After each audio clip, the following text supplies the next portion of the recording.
বছরের আগে মেয়ে বিয়ে করতে পাবে না, এই নিয়ম আমাদের ভারতবর্ষে আর চলবে না। ঠিক কিনা যুবক ভাইরা বলেন? যদি বলেন কেন 18 বছরের আগে মেয়ে বিয়ে করলে পেলে নাকি সেই আমাদের জামানাটা নাকি খারাপ হয়ে যাবে। কে বলেছে আমাদের জামানা খারাপ হয়ে যাবে? 18 বছরের আগে এখনকার যুগে, এখনকার সমাজে 18 বছরের আগে যে বিয়ে করতে পাবে না তার জন্য তুমি আইন করেছো। আর 13 বছরের মেয়ে, 18 বছরের মেয়ে যখন পার্কে যায় তখন কিছু বলো না।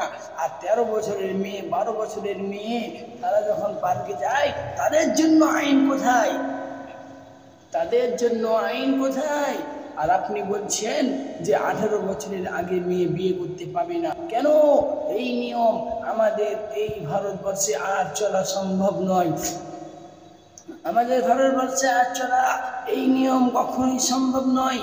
যদি বলেন যে আমরা যদি 18 বছরের আগে যদি কোনো মেয়ে যদি বিয়ে করে আমরা তাকে খারাপ ভাবি, তাই না? জি না, তাকে আমরা খারাপ ভাবলে চলবে না। সেই হলো সেই পরকালে আসলে সে সুখে থাকবে। কিন্তু যুবক মনে রাখবে, সেই যে খারাপ, কিন্তু তাকে যে আমরা খারাপ মনে করি, সেই যখন বিয়ে করে নিবে, বিয়ে করে নেবার পরে সেই ইমানদার মুত্তাকিন বান্দা, পরিষ্কার বান্দা হয়ে থাকবে। আর যে যুবক যারা বয়স হয়ে যাবার পরে যারা বিয়ে করে দেখবে তারা ভালো নয়, তারা হচ্ছে সমাজকে খারাপ করে দেয়, তারা সমাজের বিরুদ্ধে চলে, তারা ইসলাম মানে না, তারা ইসলাম সম্পর্কে খারাপ লাইনে তারা চলে। তারা তো কালেমা তো জানে না, তো ইসলাম কি মানবে?